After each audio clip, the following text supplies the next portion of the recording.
Welcome everybody to Cambrian College in Sudbury, Ontario. We're here for the latest stop in our Learning 2030 series, TVO's year-long special look at how technology is transforming how we learn, what we learn, and where we learn it.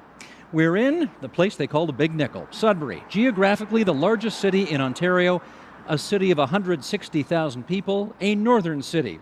A city that grew out of what was found in the ground. And with that in mind, we are gathering together here tonight to understand how our schools are dealing with students who would find accomplishment working in manufacturing, mining, or construction. And we are here tonight at the Carpentry shop at Cambrian College. TVO has been here all weekend long. It's experiencing all that the college and the city of Sudbury have to offer, and we're grateful to both for their hospitality. And I must say, we've never done a program where the smell of wood was so wonderfully in the air. This is great. Anyway, let's keep things rolling. If you're not here in the hall with us tonight, you can still be part of this broadcast. Go online, go to our website, theagenda.tvo.org, where we are live streaming this program. You can also participate in other ways because our online editor, Daniel Kitts, and our online producer, Naveen Vaswani, are hosting a live chat right now, so you can weigh in with your views on the topic of the evening. That's theagenda.tvo.org. Also, you can pitch in via Twitter. Use the hashtags Learning2030 or AgendaTVO and weigh in that way. Now, joining us tonight to discuss tonight's topic, Brian Vaillancourt. He is the Dean of the School of Trades and Applied Technology at Collège Boréal. John Kloss, Vice Chair of the Sudbury Workers' Centre. David Robinson, Director of the Institute for Northern Ontario Research and Development at Laurentian University. And Reggie Caverson, who is Executive Director, Workforce Planning for Sudbury and Manitoulin. And it's great to have you four here with us tonight to participate all evening long in the discussion that is to come. I want to set up that discussion by having our control room play a little clip for you. This is Andrew McAfee in Boston, Massachusetts Institute of Technology, talking about the future of labor. Roll tape, please. When I look around, I think that we ain't seen nothing yet when it comes to technology's impact on the labor force. The steam engine and the other associated technologies of the Industrial Revolution changed the world and influenced human history so much that, in the words of the historian Ian Morris, they made mockery out of all that had come before. And they did this by infinitely multiplying the power of our muscles, overcoming the limitations of our muscles. Now, what we're in the middle of now is overcoming the limitations of our individual brains and infinitely multiplying our mental power. How can this not be as big a deal as overcoming the limitations of our muscles? Okay, Reggie, you wrote a year ago in Northern Life the following: the skilled trades workforce is aging and on the brink of retirement, and young people are not entering the trades. And we want to find out why not. Well, I think there's a lot of reasons why young people aren't going into the trades. We find that in the school system, they're not really promoting the trades. That's in the elementary and in the high school system. And subsequently, a lot of students don't know a lot about the trades. As well, there are a lot of parents that have not supported students going into what was called kind of the blue-collar jobs because of some of the stigma associated with being in a job where you were working with your hands. And from a mining community perspective, there were a lot of parents here that worked in the mines, have worked all of their lives in the trades, and don't want their kids doing the same thing. How come? I think they see that university is a better pathway for them and that will lead to a better job, but we know that that's not the case any longer, that having a university education doesn't guarantee that you will actually have a job at the end. There are a bunch of statistics that we want to share with you right now because everybody wants a job, and there are jobs to be had in this area. Take a look. CIBC World Markets stated in a report in December 2012 that 30% of businesses in Canada are facing a skilled labor shortage. The Canadian Federation of Independent Business stated in its Business Barometer report 34% of small and medium-sized businesses identified a, quote, shortage of skilled labor as a constraint on growth. The Construction Sector Council declared that between 2012 and 2020, the construction sector will need, get this, 319,000 new workers. The Conference Board of Canada predicts that by 2020, the gap between the supply and demand of truck drivers will be 25,000 to 33,000. And finally, the Canadian Electricity Association reports that by 2016, the sector will have to recruit more than 45,000 new workers almost half the current workforce. So, John, this looks like a screaming argument for people to get into these jobs instead of everybody becoming a lawyer or a doctor or a teacher or whatever. The jobs most in demand, electrician, carpenter, machinist, heavy equipment operators, we have to assume that there are tons of these jobs out there to be had and that they're easy to get. Yes or no? I think that these jobs are out there, but they are tough to get. They're very difficult jobs to do. They require a high degree of skill. They require a high degree of preparation for the people to get in there, and they require a lot of commitment on the part of the employers to actually train these people. When you tell me the employers are telling us that we need 35,000 employees or 45,000 employees, they're asking for people that are already fully skilled. And they need to be training these people. They need to get behind training. Training only works when the employers get behind it. And right now, the employers are not doing their job. I thought community colleges were responsible for training. No? Community colleges do a great job of training, and I worked in Cambridge College for quite a number of years, and I felt I did a great job of training, and I know a lot of my colleagues do a great job of training. But we're not training skilled workers. We're training people to get into the entry-level jobs that will allow them to learn the skills on the job. Skilled workers learn on the job. They don't learn in a community college. Let's just try to understand. Brian, I'll put you to work on this one. Sure. If you wanted to become a carpenter today versus a carpenter, say, 30 years ago, what's different? Technology advancements, definitely. And if I can add to John's comment as far as the industry employer's responsibility, what's done in the in-school component is usually 20%. 80% is done on the practical side with the employers. So that's to be recognized when they're in the college system. Coming back to the technology, skill technology, even on our carpentry, a one-year carpentry program this year, the use of a tablet was actually necessary for some of the students for doing some of their work. So technology, computer advancement, and all skills is necessary now. We're a long way from just knowing how to hammer in a nail. Definitely. Okay. Are there any jobs that only require, for the lack of a better expression, brute strength, and that's all you need? Yes. I'm going to quote from the Canadian Apprenticeship Forum, quote one of the employers one of the trades that are the most resistant to technology right now, and it's the cement and bricklayer, where they still say that that's one of the trades where a strong back is the biggest asset. They still make the distinction between the architect, the bricklayer, and whatnot, but that doesn't mean that won't change either. But overwhelmingly, even the jobs we used to think of as being all brawn and not much brain, you got to bring your brain today. Is that fair to say? Absolutely, absolutely. We're talking about the expression smart everything. Well, all the equipment, all the machinery you're using now, there's some IT involved with it for communication, so it's necessary in most trades. All right, the follow-up to you then, David, is since there are so few occupations today that rely solely on brawn without brain, how much more difficult is it to train people for the technological know-how you'll need to advance in these jobs? I'm not sure it's so difficult. I think probably we have a system that was adapted to a completely different set of problems. Apprenticeship, 150 years ago, you signed your 8-year-old on for 12 years slavery. 12 years to learn a trade starting when you're 8. Well, now we don't want to start our apprentices until they're 18. 10 years lost. They're not going into the market with the experience with the employer. So there are major structural differences now.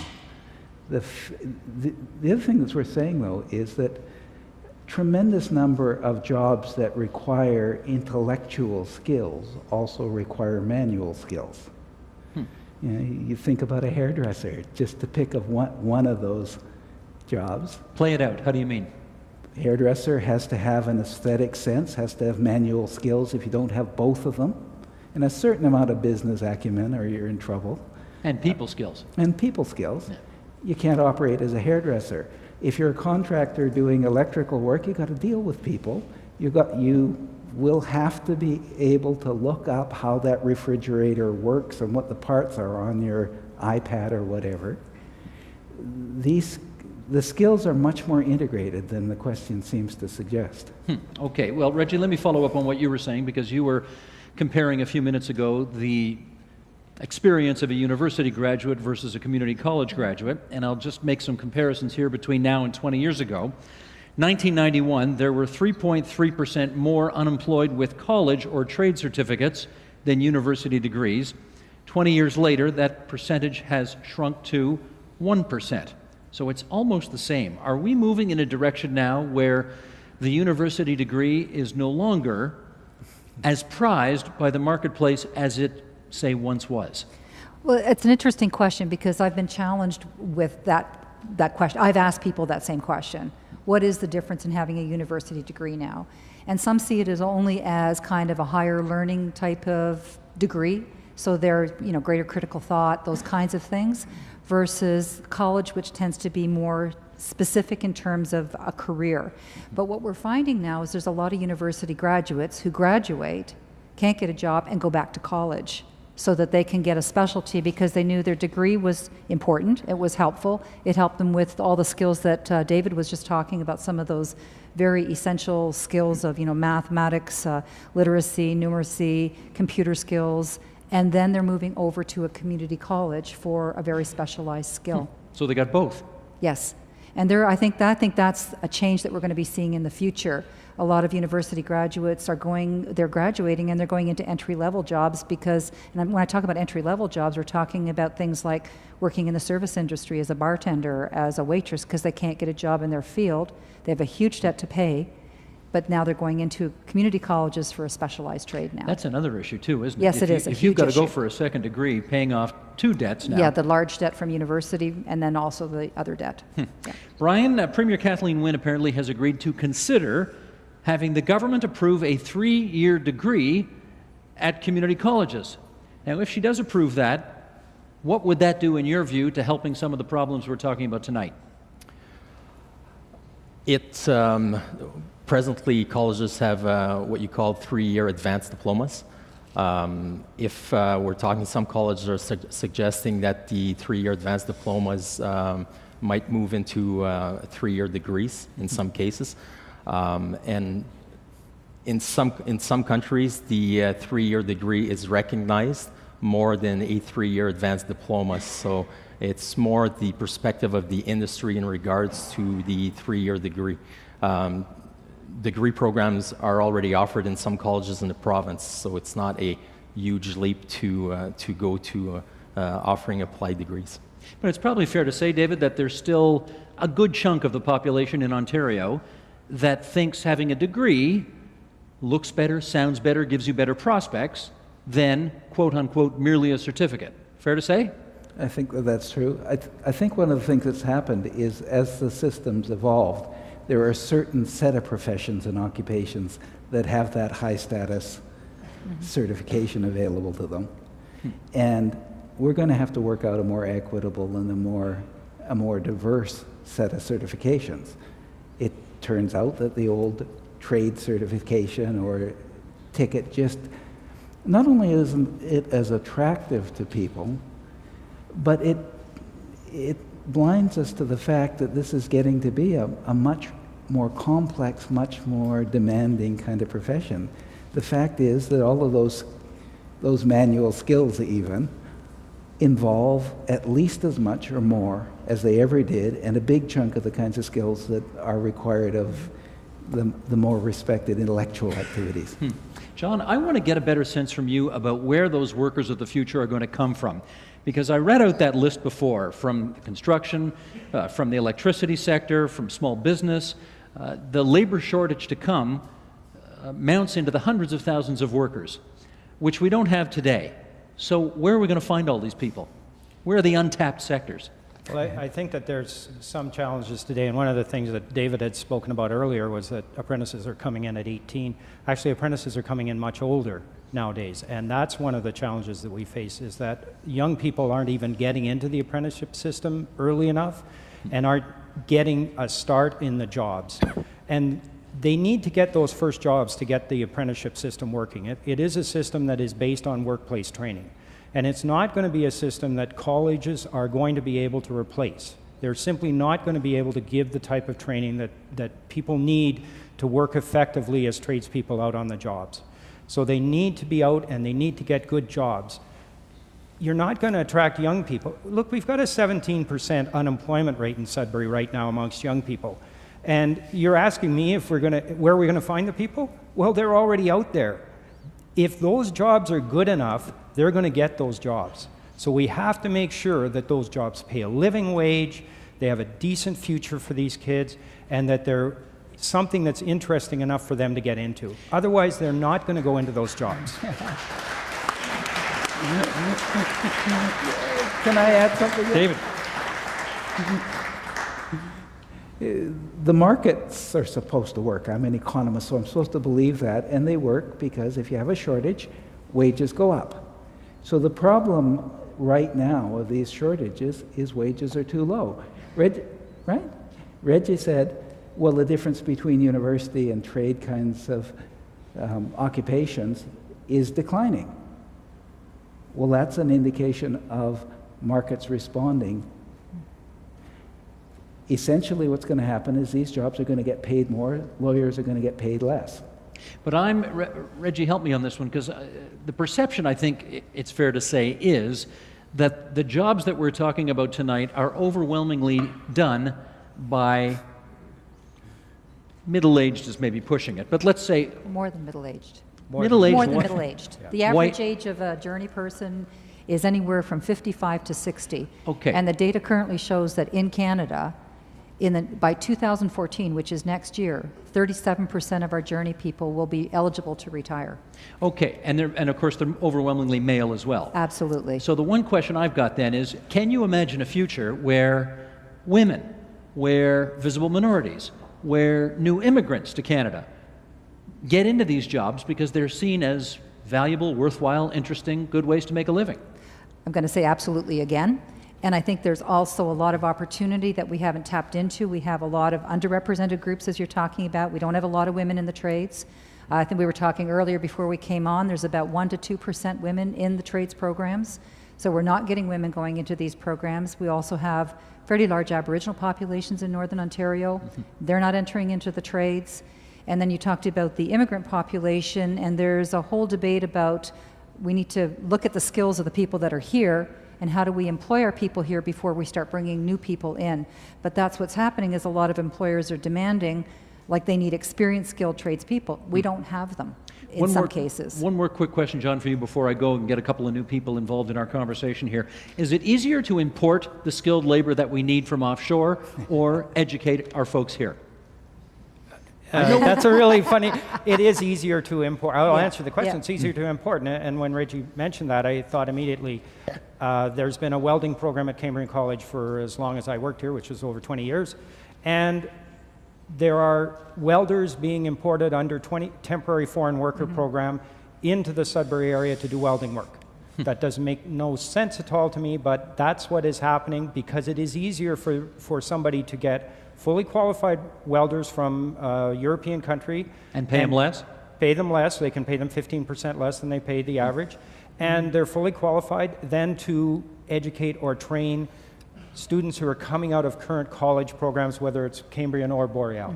Okay, let me do a little homework here. We are in the Carpentry Lab at Cambrian College in Sudbury, Ontario, part of our special Learning 2030 series, that we've been doing all year long here on the Agenda and TVO. We are live streaming tonight's broadcast and live chatting right now. You can go to our website to follow that, theagenda.tvo.org. We should also remind you that all of our previous programs, all of our previous online content, we have blogs, we have guest blogs. There is a ton of good content for you to go through. It's on our website, theagenda.tvo.org. Worth having a look for 5 minutes or 5 hours. There's lots of stuff there to dive into. Okay, let's continue the discussion now. I'm going to go over here. And joining us now is James Michaud. He is Vice Principal, Bishop Carter Catholic Secondary School. And Leo Leclerc. He is the Skills Program Coordinator with the Rainbow District School Board, which is essentially Sudbury and points west over to Espanola, Manitoulin Island, and so on. First of all, guys, welcome to the broadcast tonight. Nice to have you here. James, I know when I was a kid, whether you wanted to or not, you took shop. It was part of the curriculum, or maybe they called it industrial arts or something like that. I don't think they do that anymore. Why not? Well, I think the issue that's happened along the way has been tied in part to funding and in some part tied in part to sort of what the vision was for the school board. The emphasis on literacy and numeracy meant more time doing math and English, language arts in the classroom, and sort of less time on some of the peripheral learning that may have maintained interest for some of the kids in the school. So ironically, in our effort to make sure kids were literate and numerate, we may have taken out of their field of vision the idea that they could make a living with their hands. Is that what you're saying? Well, I think very much so. One of the challenges that sort of happened along the way is that that decision sort of became a board-by-board one. I know in the north, in North Bay, it was done differently than it was done in Sudbury, than it was done in Sioux, than it was done in Timmins, for instance. So Leo, what should we do about this? Well, I'm not sure whether I have the answer or not, but I know that just personally myself with the Specialist High Skills Major program that was initiated by the Ministry of Education over 6 years ago, it's a program that's trying to address that as far as informing the students. The panel talked a lot about, and especially Reggie talked about information and getting that information out there. And I think one of the biggest things that we have to do with the younger generation is get rid of some of the stigma, like you said. Other than the blue-collar worker, it's funny, I just did a study with students in grade 12 and asked them what comes to your mind as soon as you think of mining, and it was all pick and shovel, pick and shovel, pick and shovel. And yet within the mining specialist high skills major, we get to take them to a mine, show them how it's not pick and shovel, that here's the technology that's driving that sector now, and suddenly as soon as you mention modern mining, they perk up. Pick and shovel is 25 years out of date, isn't it? I mean, you better know how to fix robots now if you're in mining. These are right? grade 12 students that still think of that industry as pick and shovel. And I think it's, when you talk about the trades and that, I think a lot of this, you mentioned it yourself, we're far away from hammer and nail. This generation doesn't know that, and maybe some of the parents aren't even aware of it. So that's what's great about this program. Some of the other industries that we study is the energy one, for example, which again, even if you were to look at that industry of the sustainable energy, we're talking about wind turbines and everything else, you ask the students about this and they think that it's scientists that are putting this thing up. They don't realize that we need electricians, we need tradespeople that are actually running that whole industry to be able to put it together. So I think that's part of the information that we put out there, and a specialist high school major allows us to do that. James, last word on this. How well do you think our schools are doing in adapting their students to the new reality, which is there's a lot more technology involved in these jobs than we thought? I think one of the challenges that's there is trying to understand, like, the technology and its application to its given scenario. It's very easy to sort of go with the sexy gadget and assume that everyone's got an iPhone and assume that everyone's got an iPad, and that if we bring these into the classroom, we're going to get engagement, compared to an appropriate tool for the given scenario. Like he was talking about a plasma cutter in a school that will be able to do a job in a very different way than someone using a different type of saw. That type of technology may not be sexy to a student who's looking to go towards university, but to the whole other group of students, that's very practical and very sexy for that program. Okay, I'll ask. What's a plasma cutter? There's different types of cutters, and it's one. I'll use an example from my father's trade. Like, he's an optician, so taking technology and how when he started it, you used to have to actually use a physical grinder to make lenses, and that now it's basically become to the point that there's a computer that does the edging on the inside and out and cuts to the frame. Well, the plasma cutter sort of, you put the program in, like, for the dimensions that you want, and it sort of cuts according to that. I think that's a fair interpretation. If I could just add to that, that's exactly what we're getting at, is that the industry itself has completely changed. So the plasma cutter is in a welding class, and we're taking students and getting them to computerize programs so that the machine does the cutting. And it's the same thing with the mining industry, and I sort of keep coming back to that because we live here. But it's like students or parents sit there and say, well, you know, them playing on the Xbox is no good for them. Well, if you look at the mining industry today, you've got people that are running scoop trams from surface because of technology and because of video. So those skills are very usable in today's, we just have to be able to get that out there and show them how to use it properly. So the lesson today is if your kids want to play Xbox, you let them.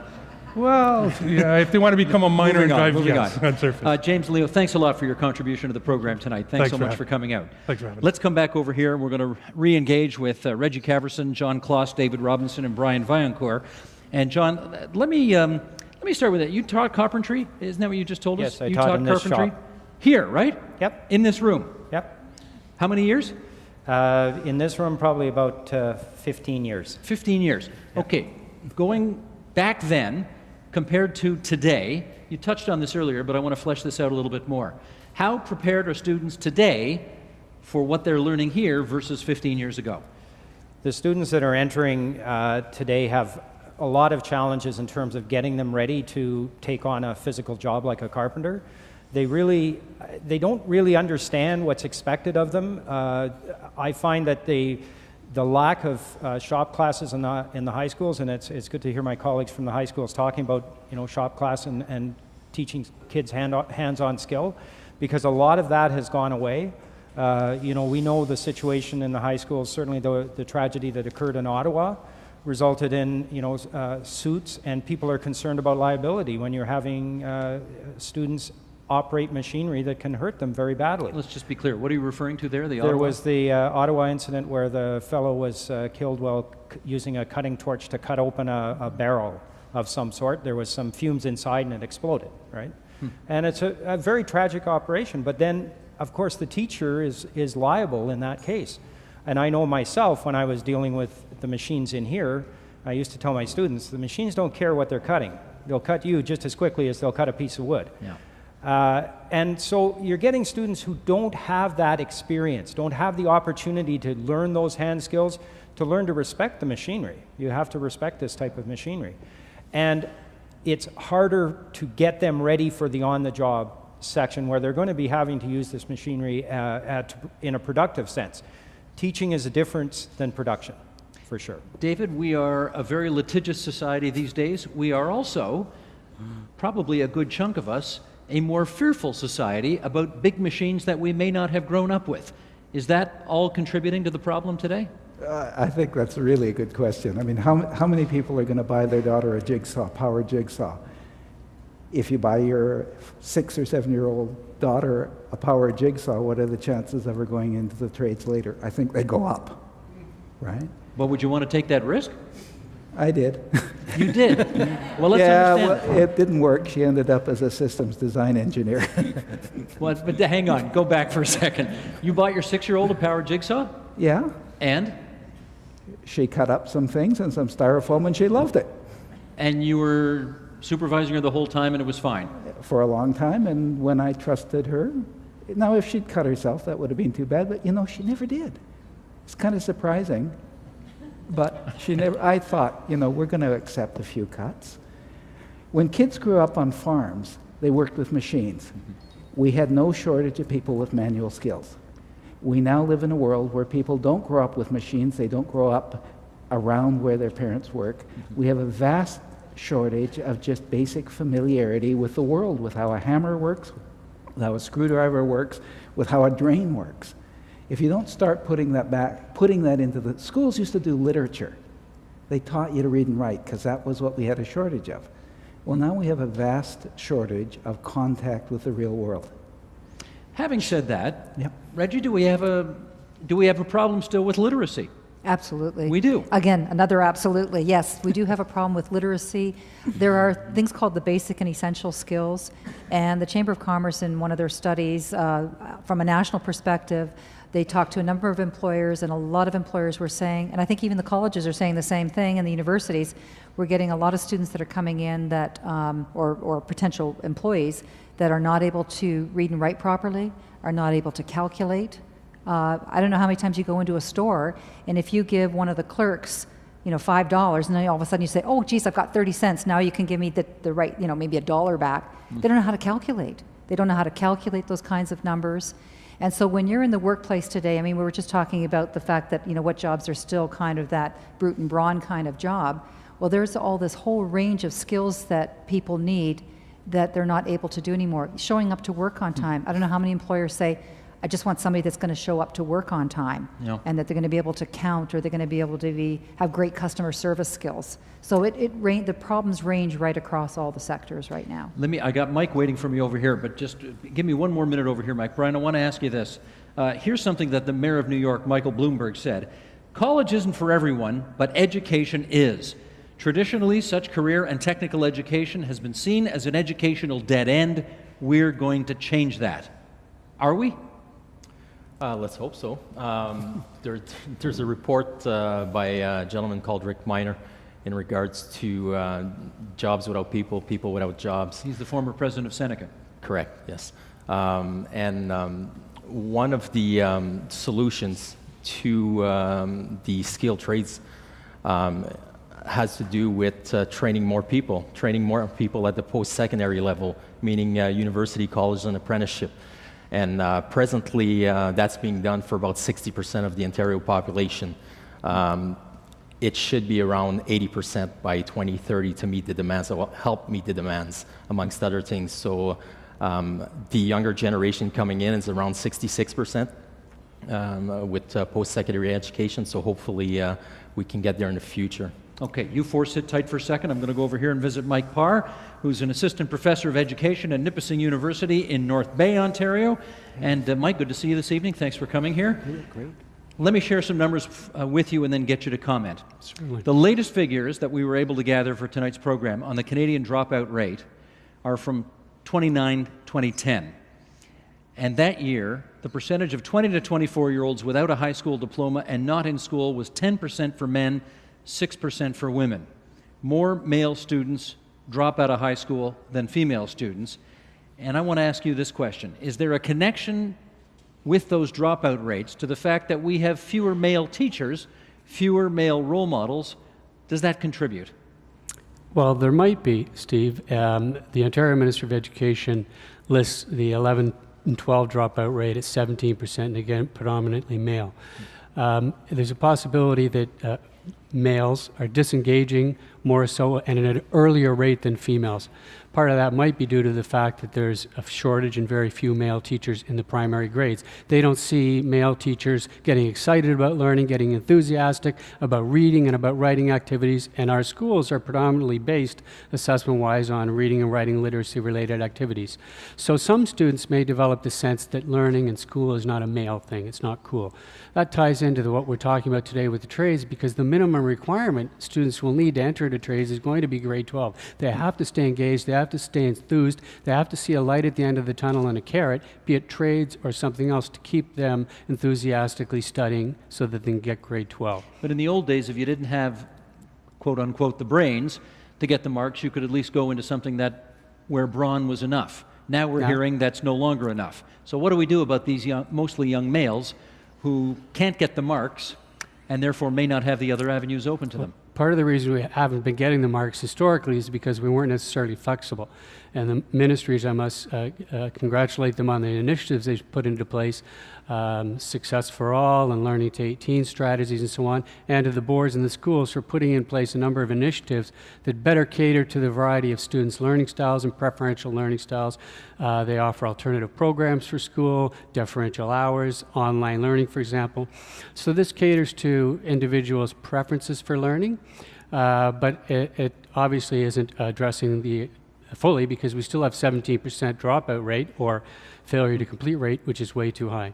Gotcha. Mike, thanks for coming in tonight. I appreciate your help on this. You're very welcome. Okay, going back over here. I'm getting lots of exercise tonight doing this back and forth. Reggie, let me follow up on something that I was just talking to Professor Parr about, and that is, what do we do with the male students, and this is overwhelmingly men who are dropping out, who might like to get into one of the trades, but they're just not academically inclined, and the trade jobs have changed, and they're going to need better academics, so they're stuck. What do we do about them? Well, I think you're making an assumption there. You're saying that you don't think that they're academically inclined. I think a lot of students are academically inclined. It's just that whether they're engaged or motivated to keep learning. For example, in high school, we do have the OYAP, which is the Ontario Youth Apprenticeship Program pathway. So students can enter into a trade earlier through OYAP, so that's one option. But I think that it is around engagement, and we've heard many stories about engagement, and that sometimes, for example, guidance doesn't know about all these potential pathways and how to engage these students who are disengaging. And actually, in taking a look at our numbers in Sudbury, the 2011 statistics showed that we have a 22% dropout rate. And so, but many of those students end up finding their way back to high school, but it may take years before they come back. So it may take, part of it might be maturity, part of it might be exposure to other options, But they've interest lost levels. years, right? They've lost years. They And then I'll just add to that is that the average apprentice age in Ontario is 30. So that might be telling another story where they may have finished high school or may not have finished high school, decided they've got to go back. They're probably in a dead-end job with minimum wage, and now they've got to go back, and there are different pathways to get there. So college and, going through college, going through university are some routes. Some employers will directly take them, and then OYEP is another pathway through the high schools. Okay. Let's play another clip here. This is Matthew Crawford, who is the author of something called Shop Class as Soul Craft. This is about a minute long. Roll tape, please. Shop classes were pretty widely dismantled in the 1990s to make room for computer classes. We had this idea, and maybe we still do, that somehow we're going to be gliding around in a sort of pure information economy. Everyone in front of their screens. And I think at bottom that was not so much a prediction as a set of notions about what kind of work is valuable and important, a kind of ideology, if you will. I think we've developed an educational monoculture in this country where anyone with even halfway decent test scores is getting hustled into a certain track where you end up working in an office. But some people, including I think some who are very smart, would rather be learning to build things or fix things. And why not honor that? That's the question. How do we, John, bring honor and prestige back to the kinds of jobs we're talking about tonight? Well, I think you make them good jobs. I think that one of the things that I'd like to talk about a little bit is the importance of health and safety in this whole area, because and I didn't want to make light of it in my last comments. I think this is such a key area because these jobs are changing so dramatically, and if there is an area that I see a real demand for a very highly technical, highly academic area, it's in the health and safety area. I know in my own trade, which was carpentry, and is the changing materials that you're using now and the interactions between them are so difficult to predict that we have to have people in these trades who are very aware of the risks that are involved in the trades. Carpentry used to be one of the safest trades in terms of cancer. And cancer rates in the carpentry trade have gone up dramatically since we've started to use composition boards, materials with formaldehyde glues in them, things that you're cutting on a regular basis, you're inhaling those dusts. These are very difficult and complicated areas to deal with, and it's very important if you want people to go into the trades that they think that these are safe jobs, that they will be able to work in for a long period of time and not die as a result of at the end of them. So I think that health and safety is a really key area in this.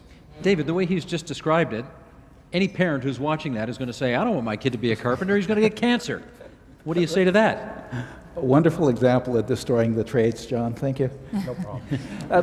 But let me try to answer part of the question that you put to John, and he gave you a good answer to a different question, I think. If you want people to respect the trades, then you have to have teachers right through the system who respect the trades. If I were trying to solve this particular problem, what I would do is I'd have an additional qualification increment for every grade 1 and grade 2 teacher who took trades training or an apprenticeship, so that you started putting into the classrooms right at the beginning people who were working with their hands and getting experience with tradespeople and seeing what the machines looked like and so on. They'd pass those attitudes on to the kids. Notice I didn't say male teachers. I said any teacher. In fact, this would be wonderful for female teachers. They love getting extra qualifications, that's what they tell us. They would get these additional soul craft skills, which would make them feel better. They would pass it on to the girls as well as the boys. That's the place you start to solve the trade and the manual skills thing, is right there, grade 1 and grade 2, and carry it on through. By the time you get to high school, my view is it's over. It's too late by then? It's too late. All of the reforms you're hearing talked about right now are late, and they're too late. So we've got to, at the elementary school level, Brian, we've got to start getting people's heads around the notion that these are wonderful, prestigious jobs to have. How do you do that? Good question. It even starts with the parents at home. I agree absolutely with Dave and what he said. And I think it's not just a one solution, it's society as a whole. So it's the parents, it's the school boards, it's the colleges, it's government. Everybody has to be involved in promoting the trades and add pride. In the book Soulcraft that we saw a clip on, he puts emphasis in the book in regards to having pride in what you've accomplished at the end of the day. And I think if we can instill that in some of the younger generation, or even let them know that that's available, it's a good start. Reggie, I know... Could I just jump Please, in on yeah. that? I just wanted to say one thing in terms of what both David and Brian were saying. We have to remember that most educators in our school system went through university. Many of them have never seen a trade shop. Many of them have never experienced the trades. So going back to what David's point was, is that we have to build that in somehow so that they understand that these are really good, viable careers. But it's hard to promote it if you don't know anything about it yourself. You want to make 1 or 2 mandatory classes in Teachers College that they've got to have some Absolutely. exposure to I think trades? that would be a great idea. Or as David mentioned, maybe an increment so that you go and take a shop class so that you understand some of the different kinds of trades. I see in Australia, Yes. the average hourly wage with benefits is $40. In Canada, it's $35. But the Aussies have been actively rebranding blue-collar work, calling it gold-collar. Yeah. You like that idea? I think it's a great idea, though. I've been cautioned about using the term gold collar because it's a term that I use as well to elevate people's perspective of the trades. But there's also this other disconnect that we've been talking about, and there's the fact that young people going into the trades think that they're going to go in and have a great salary the moment that they get in, and don't realize, like every job, you have to do your time to get paid. Yeah. And so there's that false perception by some students that if we use the term gold collar, that, oh my God, as soon as I graduate and I've done my experience, maybe not even done my experience, I'm going to be starting a job at $30, $35 an hour. So I think we have to be cautious about the language what we use, but I think as Brian said, we have a lot of work with multiple areas that we need to touch on to try to change the stigma around the blue collars. Okay, blue sit collar tight, guys, trades. one more second. I'm going into the crowd again. Where is Mark Poirier? Mark, stand up if you would. Mark is the technology coach with the Rainbow District School Board. And first of all, tell us, what does that mean? What do you teach? Well, I work with teachers on integrating technology into their classrooms in a way that supports research-based instructional practice. Okay, so you're pretty savvy about what's going on the technological side of stuff. Not everyone would say so, but Okay. maybe. Humor me for a second here, okay, Mark? If you had your druthers, what would you rather be doing? Oh, goodness. There's lots. There's lots. I mean, you kind of take pathways through your life, and I guess that's kind of what the whole high school, elementary thing is all about. But I was just chatting with one of the producers here a couple of days ago and started thinking about a renovation that I just did on a rental property that I have, and working on some of the electrical work, which reminded me of an industrial arts course that I took in grade 11. It was around electricity. I was planning on going in to be a computer engineer. Thought, great, I'll get some knowledge that will help me go there. I got 98% in the course. Ended up on the principal's list, was the highest grade that I got in all of high school, and just reminded me of that experience. And maybe that was my light.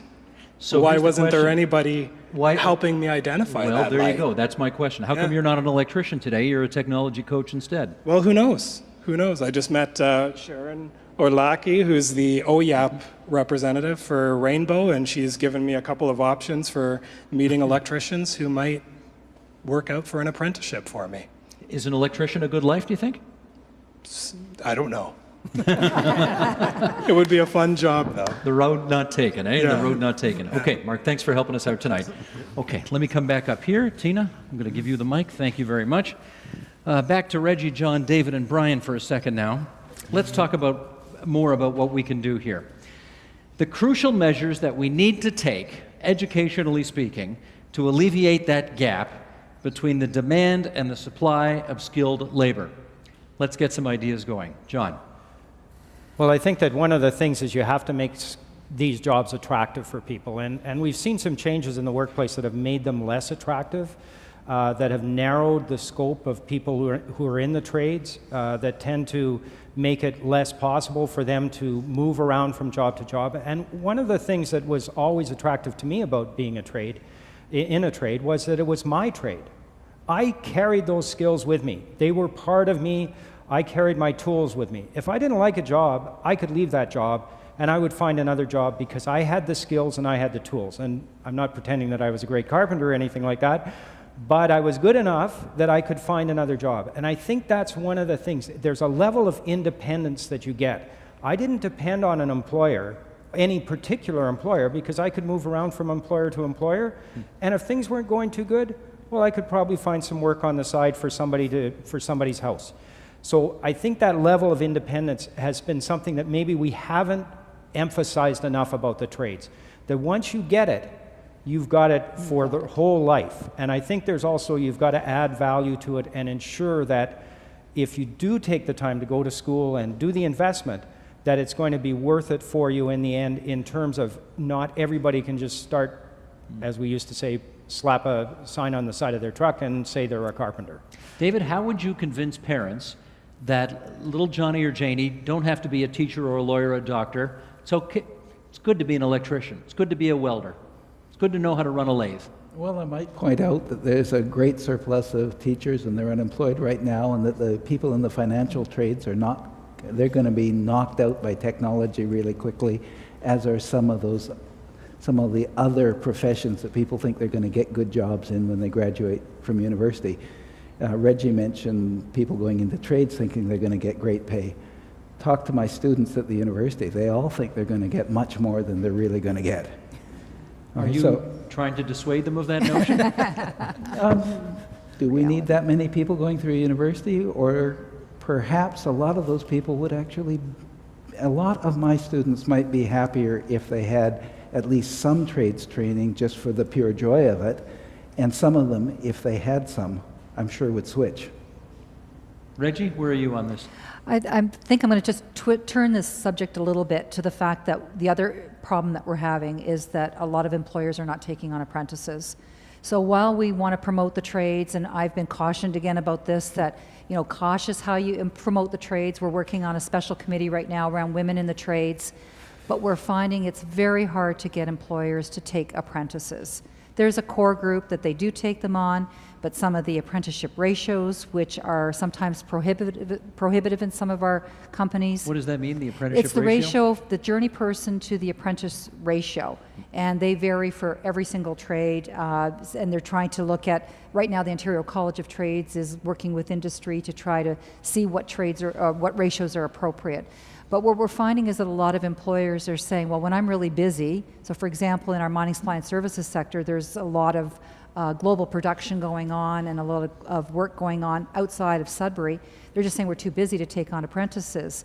And then when they're really a slowdown, they're saying, well, we just don't have enough people or staff to be able to look after them either. So there's this disconnect. And as much as we want to promote the trades and say they're a good job, once you've gone through the experience, it's hard to get the experience if you can't get the employer stepping to the plate. Brian, last word to you on this? Sure. Just to add to Reggie's comment in regards to employers taking on apprentices, it's at 19% right now. So we're hearing all these numbers in regards to there's a lack of skilled labor out there, yet only 19% of employers in need of skilled labor are actually taking on apprentices. And that younger generation has to get trained somehow to contribute. So there's an issue right there. We need more people pitching in. Yeah, correct. absolutely. Okay.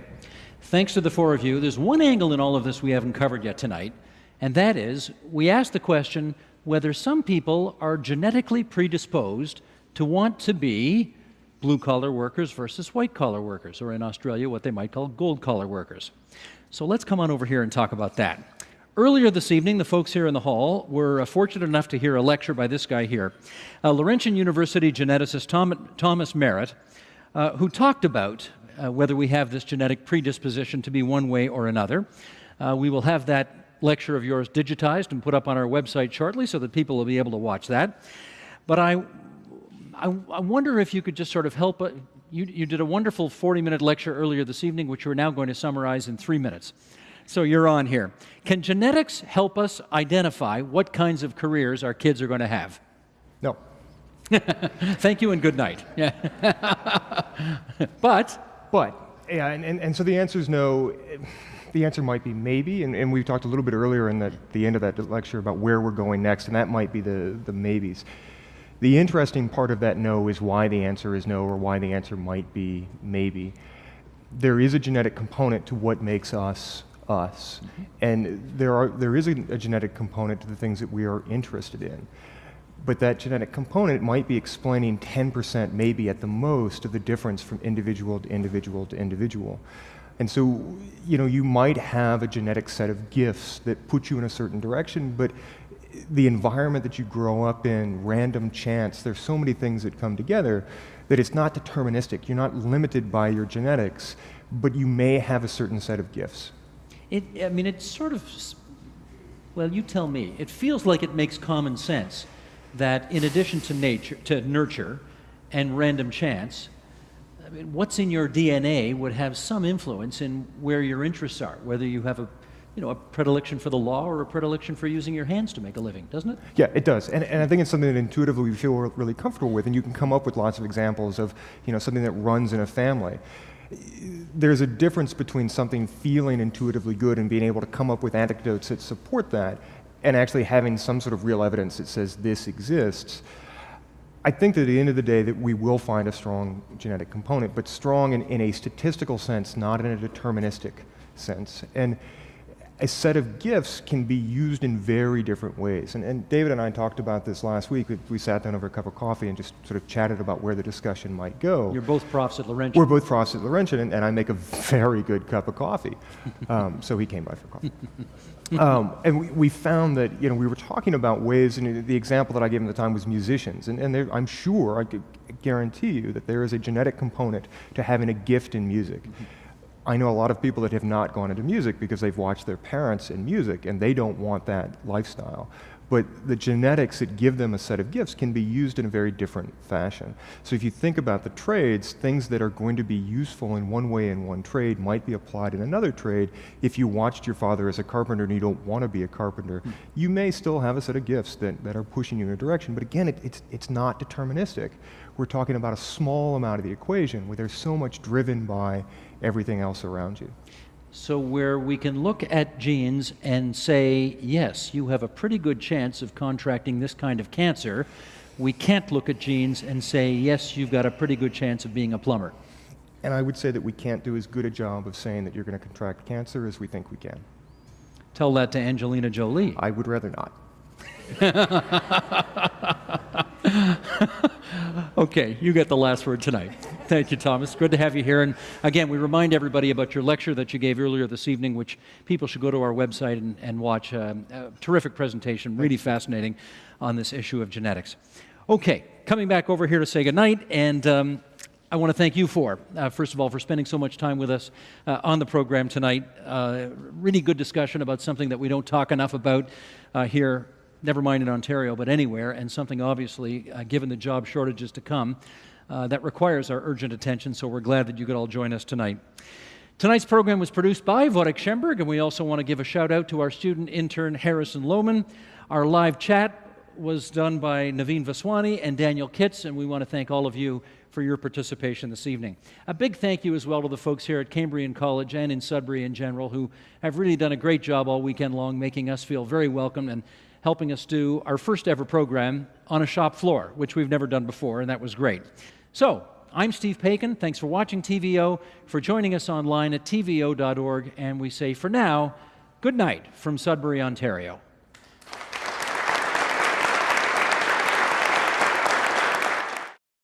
Support Ontario's public television. Donate at tvo.org.